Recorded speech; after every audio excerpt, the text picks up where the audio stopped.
I'd like to welcome all of you to the 2024-2025 basketball season for Fredonia Yellow Jackets boys basketball. This is the video that you are required to watch as players and parents. So whenever you're watching this, hope you're having a great morning, great afternoon, or a great evening, whichever it may be. With that, let's go ahead and get started. So here's the agenda. We will go over the code of conduct, the calendar, how to join the Remind app if you're not on there already, and the expectations with it, as well as practices and expectations.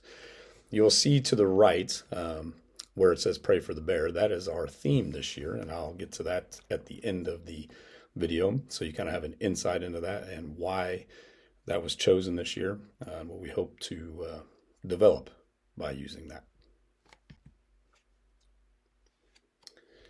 This next slide here, this quote by Buzz Williams. He's the head coach now at the University of Texas A&M. I followed him for a long, long time. One of my coaching heroes, I guess you could say, to an extent. But he says, I think there's too much sugar in the world and not enough salt. Kids want to be challenged. Humans want to aspire to something. You don't win in life and you don't win in athletics with softness or selfishness. And that's very true. And I think we all as adults can attest to that we're not going to win in life with softness or selfishness. And that's what the great part about being about a team is we get to try to develop some more toughness mentally and physically, as well as get rid of that selfishness and thinking about others and playing in a team sport. To your right there, I don't know why it went to number ones on the slide, but it did, so I apologize for that. But the code of conduct is highlighted there. Your player should have brought home a code of conduct sheet. I will also send that out on the Remind app, so parents, you can read over that. They are required to have that signed themselves and by you. I strongly encourage you to read it. I will state this, if I could have one blanketing rule, one blanketing statement, for a code of conduct, it would be don't do anything that you think would be detrimental to yourself, to the team, to the school, or to your family. But unfortunately, in today's society, we have to really detail things out. So you'll be able to see that on the Remind. Or, again, your son should have brought home a sheet from our meeting.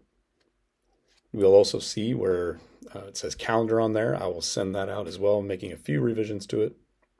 And just so we're aware, that calendar is subject to change. We will give you 24 hours notice, barring anything weather-wise or anything else like that, if anything were to change. There are times where practice times do have to change. There are times where practice locations change. I will send out a weekly, if you will, a weekly printout or weekly thing on Remind that you can look at, that you can see and kind of have an idea of what's going to happen each day during the week, from game days to practice times and locations. But again, those things are subject to change. The main things you'll want to pay attention to will be the practices over holiday breaks. And you want to take a look at those and have your son communicate any days they may be missing due to family gatherings, Christmas vacations, Thanksgiving, things like that. So please do take a look at that and communicate early and often, and we'll talk more about that as we go through. With that said, let's get to our next slide here, talking about the Remind app.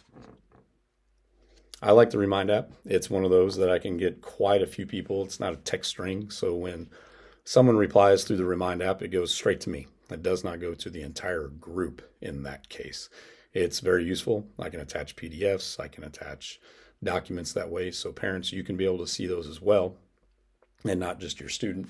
Again, this is what I will send the weekly notes through as far as practice schedule, game schedule, things like that go. Also, if you're not on there already, some of you already are because your child has already been on the team and been through there. It's the same one we used last year, so there's no need to go through and join again. However, maybe you didn't get on it. Maybe only one of the parents or guardians was able to get on there. That's how you do that. You're simply going to text at the BB 202122 to the number 81010. Pardon me, 81010. Sorry about that, but that's what you're going to text it to. So the number there at the bottom, that goes in your subject heading, just like a name would go. So if you're going to text your son that's what you would hit. And then you're going to text at BB 202122, and then it will ding up on my end on the Remind. It will soon say that you have joined the Remind. if you would like to get notifications and updates on anything basketball related. With that said, let's go over practices and kind of look at how those are formatted and what they go. Yes, they are mandatory. If you expect to be able to play and join the team, then that's something that you've got to do. They've got to be able to show up to practice. And I will say this, that we have a standard, a rule within our program that I've held for the last 18 years, that if you have not joined by day number 2, then unfortunately you've missed the boat. Prior to that, we've probably had 2 or 3 different meetings and things that have taken place and happened. And the kids have already gone through at least 3 practices by then, as we'll see on the calendar, and we'll talk about more in depth. So it's one of those things we do expect them to be there. Now, with that said, I understand kids are involved in a lot of different things. Sometimes they have to be gone for school events and activities. Sometimes it is holidays that they've got to be gone for. Those type things. We take all those into account. Will there be makeup? Yes. There's always makeup. It's not fair for me to have a practice for 2 hours and then have a child come back, a player come back and say, well, I missed that practice, but I don't have to do any makeup. That's not how things work. That's not how life works. Even in our own jobs, we have to take days off. We lose those days. We have to make sure that the work we missed that day has got to be made up as well. So again, it's just another lesson right there. I've told the kids that sports is one big metaphor for life. And it's teaching you about life. It's teaching you about the highs, the lows, the expectations, the demands. It's teaching you about organization just as much as it is anything else. And that's part of it. And practices are expected to be made up if you miss. Again, that doesn't mean that if your child was sick and he comes back 2 days later, but he's been having a really bad cough and those type things, we take that into account. Everything is individually based from that standpoint. Does it mean they're still going to have to do makeup? Yes. Does it mean right away? Maybe not. It depends on what's going on. So I expect the boys to communicate with me. I expect them to be authentic and upfront, not to try to skirt around anything, just to be upfront with it. And we will get those things done. We'll handle that on an individual basis and make sure those things do get made up and moving forward. So with that, you'll see that there is a sample day here. What we do is I can't get off work until 3:40 out of school to be able to get over there. But my assistant coach, Isaac Ostrowski, he's able to be there at 3:30. And that's when a lot of individual work will take place for 20 minutes. So from about 3:30 to 3:50 is their time to work on form shooting. It is their time to work on getting extra shots or ball handling, whatever it may be, and getting those things in and getting them done. You can get quite a bit of work done in 20 minutes. That's also time for any injuries to be taken care of, anything prior to that. Maybe it's ankles taped. Maybe it's a sore muscle that needs some heat and some extra work and some extra stretching to get done. Then that's what we're going to do at that time. It's not just going to be jack around time, do nothing time. We expect them to be in there and trying to get some extra work in because honestly, just even that 20 minutes added up over a week, you do that 5 times a week, well, you do the math. That's a lot of extra made up time right there. Excuse me. As you'll see, we start warming up at 3:50. The boys know that if I tell them practice begins at 4, that we start warming up at 3:50 because I don't want to start late. I want to be able to get practices done. So I have a saying that says, if you're on time, you're late.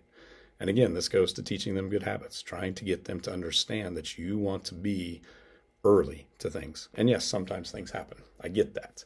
Again, I expect them to communicate. They all have my number. They can text me and tell me they're running behind. Does that mean there's always that possibility of makeup and things like that for being late? Yes, it does. But I'd also rather them be safe. So that's what that's there for as far as the warm-up time goes. And then we go from 4 to 6. Once that 6 o'clock time hits and that is done, we are done with practice. I will skip down to the bottom bullet there where it says post-practice work. Again, great time to get some extra work in. Do they have to stay and do that? No. Are there some nights where we're going to have to go? Yes. I may have to leave early because my youngest son, Quade, plays junior high basketball on Mondays and Thursdays. So I may have to jet out so I can go get to his game, depending on where it's at that night.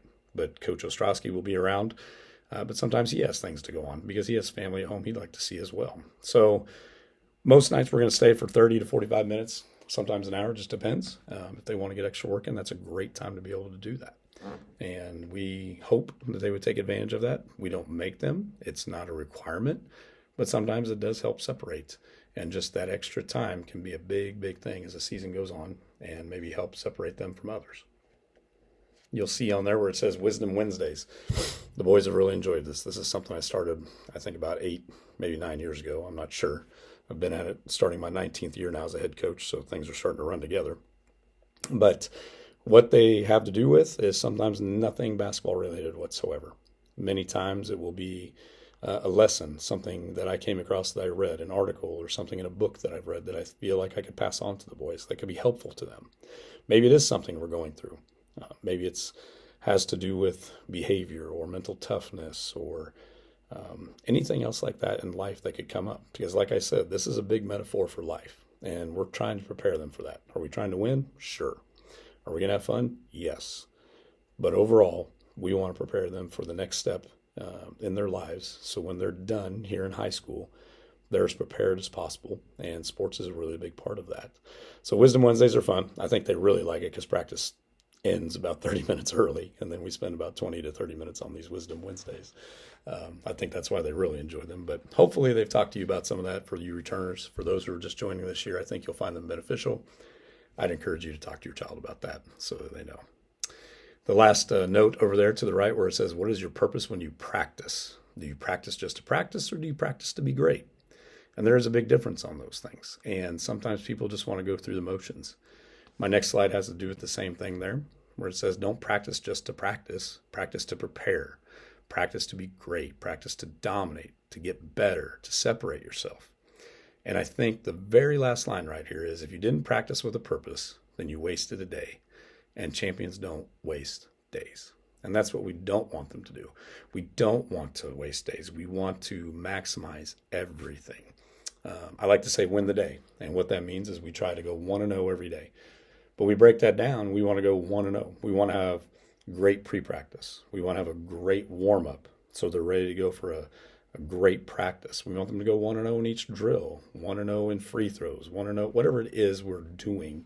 We're trying to win that and be a little bit better. And that comes back to practicing. We want to practice, not just to practice and get through it, but to dominate, to have a purpose, to get better, to do all those things that it lists there. And give ourselves the best chance to be successful, whether it's on the court or off the court, in the classroom or at work, right now or even 10, 20, 30 years down the road. Anything we can do to help hopefully add value to them so that they can be the best version of themselves when they get out of here.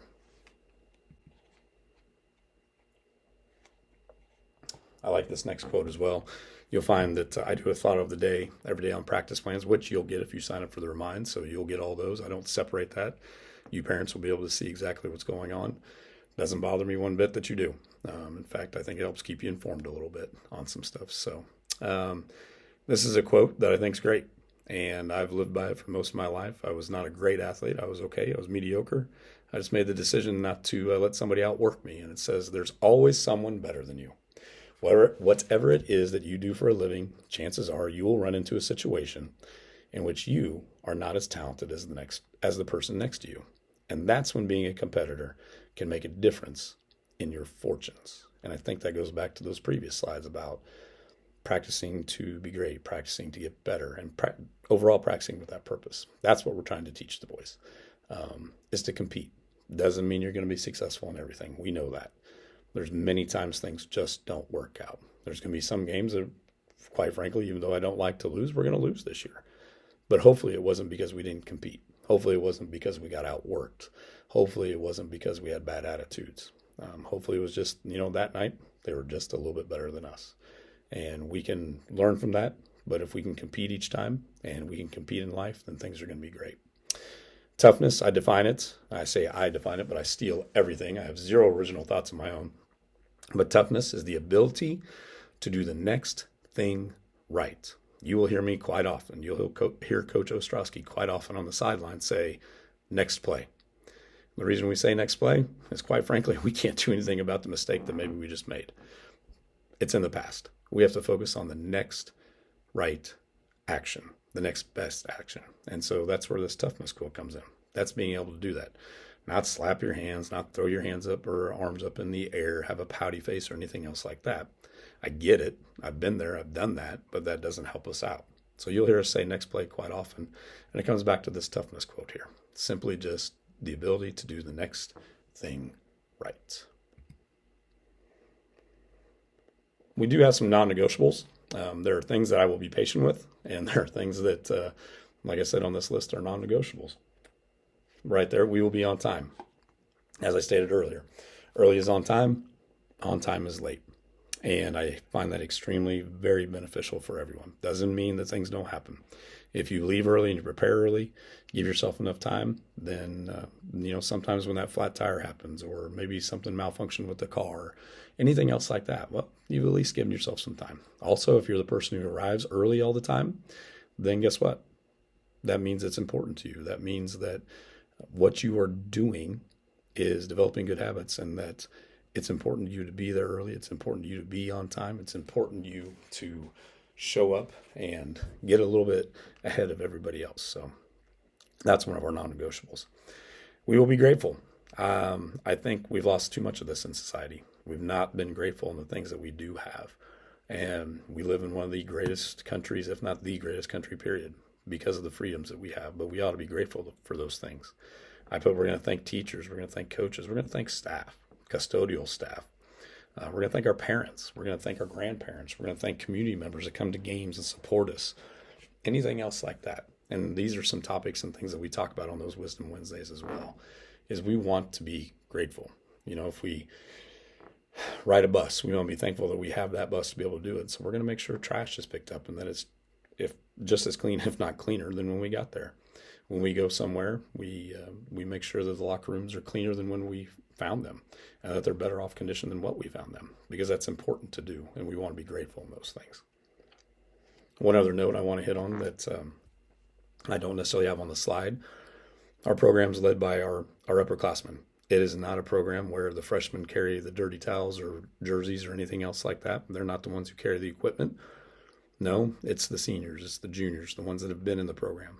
I'm big on servant leadership, and there's no better way to learn how to do things in our program than having them be the example, and they will lead all that stuff. You will see our bench areas be clean. You will see the locker rooms, if you were to walk in there, be clean. You will see the bus be clean, all those things. We expect our returners to take care of those things and to be the best leaders on that stuff, showing that servant's heart and doing those things, because again, that's another act of gratitude that way. We'll be great communicators. I'm big on eye contact. I want full attention. I believe you listen with your eyes. You will see me constantly call for their eyes in practice. A lot of times they know already, most of them, unless they haven't played for me yet.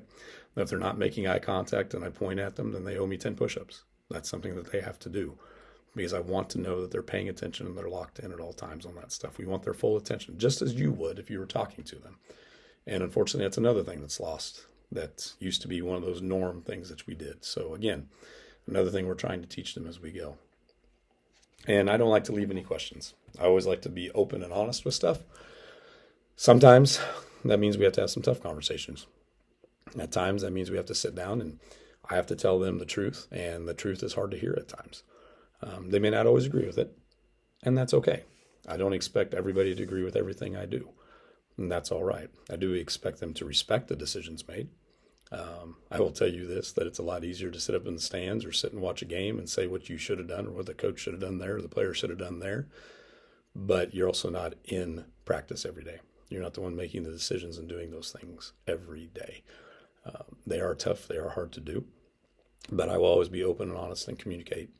And if your son ever has any questions, please have him come to me. I know it can be intimidating, but that's another life lesson. Hey, coach, you said this the other day. What is it I can do? What are some things I need to do? What are you seeing that maybe I'm not doing well that I can improve upon? Or what do you expect of me? If they have questions on that, then I need to know, and I want to know. And Coach Ostrowski wants to know as well, and we want to be able to address that and do those. And I do believe if we do the above, then all the other things will fall into place around those things. I found this in some of my notes that I have, and it's called 5 Standards for Sports Parents. And I've tried to do this with my own children. I haven't always coached them in everything they do. I've always made sure that when I'm not coaching them, I'm the one who's not sitting up in the stands yelling at them what to do. Because as a coach, that's frustrating, quite honestly. On that note, just so we're clear, that if I see your son be looking up in the stands at you trying to coach them or do anything else like that, then we can expect to probably be having a meeting about that. First, probably with your son, and then also with you, because again, they're playing for our program, and even though you may not agree with every decision that is made and everything that I do expect the respect to be done to allow us to be able to coach your son and to do the best that we can with the team on any given day or any given night. With that said, I think number 1, 2, 3, 4, and 5 are great ones. And we all need to remember that. And I have to as well. I'm coaching 2 of my sons now, and it can be tough at times to remember that line because it is your child's experience and it's not yours. But it's very important. This is for them. We've had our time. We've gone through our experiences as players, our high school time. If we were fortunate enough to go play college as I was in basketball and baseball, I had my time. To be honest with you, they don't really care about any of that. I might be able to tell them some funny stories here and there, but overall, it's their experience. They're the ones living it. They're the ones going through it. And we want to be the best experience for them as possible with all the life lessons we can teach them. Number 2, accept the struggle of team sports, because it is there. Not everybody always gets along. Sometimes we play with guys that we don't hang out with outside of the team sport that we're playing, whether it's basketball or anything else. And that can be a struggle. And sometimes we have to figure out our roles. And maybe it's not the exact role that we want, and that's okay. I've never played on a team where I got the exact role that I always wanted. And you have to fit in and figure out how you can help the team be their best. And so accept that struggle for them. Listen to them, yes. But I ask that you put the team first, and that what it is we're trying to do and what we're trying to build as a team, and just do our best. And it is a struggle at times. Sometimes things are really smooth and rolling well, and other times not so much. So if you can help us with that, that would be greatly appreciated.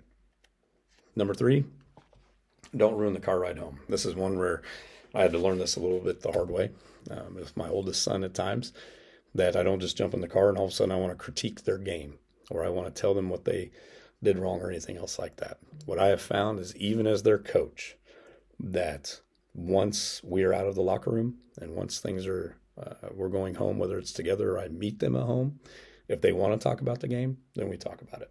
If they don't want to talk about the game, we leave it alone.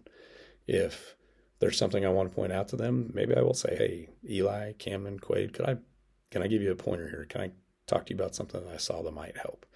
If they say no, then I respect that, because they don't want to talk about it. They're kind of done with things at that point right now, and they just need that time to process the game, how it went, good or bad or otherwise. And that's just something I think all of us parents can do for them. They'll come to us and talk to us when they're ready. They do value our opinion, and I can tell you right now that a lot of times it's just the fact that you're there and supporting them, and that's the most important thing to them. So try not to ruin the car ride home for them. And again, I'll go back to it. That also includes talking poorly about other players, saying things about such and such, or I don't know why coach plays such and such. Try to keep the focus off that, because I'm trying to build a team, and it's tough to do just in general. And any negativity that's coming from other outside forces makes it difficult to be able to do that too. But just something that I had to learn the hard way myself, so I thought I'd pass that on. Be a good role model. We're all competitive in many different ways. I'm probably the worst loser, honestly.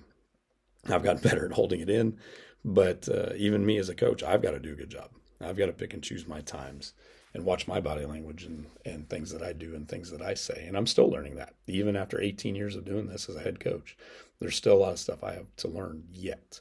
But we all can be good role models. And that means even in the stands, we're not going to like officials' calls sometimes. I get it. You'll see me argue some calls and things like that. But let's be good role models. Let's not be the ones that people walk away, visiting teams or visiting fans walk away saying they're glad they're not us, or they give us a bad name or a bad rap, anything else like that. Because we want a culture as a school, as a community, that's a good one, that's a positive one, that people can say, man, I wish our school and our fans and our kids could be like that. And that's what we're aiming for. And then number 5, I already hit on a little bit. Celebrate the team. Yeah, I think it's great when your son gets to do something awesome and they score some points and things like that. But I think any games I've ever attended always drives me nuts when I hear families just cheer for their own kid really, really loud. And I'm thinking, why don't we cheer really loud for them all the time? And why don't we cheer really loud for all the kids all the time? Because they're all putting in the work and they're all putting in that effort, whether they're on the floor or on the bench. They all have an important role and they've all put in practice time. And they're all trying to do the same thing and be the best teammates they can be and the best team that they can be. So just a few things to pass on for those. I know I can't make you take them. I know I can't make you do any of that stuff necessarily, but I thought they were good enough to pass on because they hit home with me just as much as anything. So now let's get to the slogan of Pray for the Bear. Excuse me. This is something that we did last year in the Wisdom Wednesday, and we came up with it, and it was a quote that I got from an article, and it stated basically, if you see me in a fight with a bear, pray for the bear. And what it focuses on is just determination, competitiveness, and a mentality to overcome. We want to embrace the circumstances that we're going to face, and we want to be able to fight back because we are going to face some tough, difficult circumstances, and we don't want to give in. And that's a life lesson right there. We don't stop, we don't quit, and we don't fold because that's not giving our all in those circumstances. And throughout day-to-day life, we're all going to be met with obstacles. And there will be challenges that appear, and at times they appear too much to overcome, quite frankly. But the ultimate make or break when that day arrives simply comes down to our mentality. Are we going to take the punch, again a metaphor, and still fight back? Because the only time that we're truly defeated is when we stop fighting, when we give in to the struggle, when we give in to the obstacle. That's the moment we choose to be defeated, when we say it's just too hard. Excuse me. And we just can't do it. Or we can stand in and we can fight. And that's the power, that's the mentality of the title or the saying, Pray for the Bear embodies. And if you've ever seen a grizzly bear, it's massive, it's powerful, it's a deadly animal. But again, the Pray for the Bear mentality doesn't concern itself with the size of the obstacle. All that matters is that we keep fighting. It's the size of the fight you face that it doesn't matter. What truly matters is the size of the fight that we have within ourselves and the distance that we're willing to go to achieve victory, no matter what it may be, whether it's now or 10 or 20 years from now. So we don't want something to magically appear. We don't want to wait for something to magically appear to change our lives, to make it better. That's going to make our lives easy. Life's tough. It's hard. Going to face those obstacles. So instead, we're just deciding to have a mindset and an approach that doesn't accept defeat, and it doesn't accept anything less than our best. And it's one that leaves everyone praying for the bear when they see us go toe to toe with it. So that's what we mean when you hear us say pray for the bear. That's what our team shirt's going to be this year. You're going to see it in black just with that print on there, just like that. And it's simply that mentality we want them to develop, that I want them to carry on from not just basketball practice, but as soon as they leave us, for anything that you might have to go through as a family, anything they may be going through as a student, anything that will meet them in life, because we all know there's obstacles and there's things that we have to overcome, and that is our hope. So pray for the bear. There you go. Explained it to you there at the end, and hopefully that makes sense to you. And it's not a cocky thing. It's literally just a mentality that we want to be able to have as we enter this season and then going on throughout our lives. So with that said, just so you know, feel free to contact me with any questions. I know we're not face-to-face, and I know you're not able to ask questions right now, and there may be some that you have. Please do not be afraid to reach out, whether it's via Remind, through a text message, a phone call, email, whatever else it may be. I would be more than happy to talk with you and discuss anything if you do have any of those questions. But with that, we will close tonight, or at least tonight for me, this afternoon, or in the morning maybe for you, and just ask that we all be great representatives, that we look forward to a great season. I'm really enjoying it. I'm looking forward to it, and looking forward to working with your son. So with that said, I will close it out, and you can hear me stop talking again. Thank you for your time and taking the time to watch this, and enjoy the year and the season as it comes up.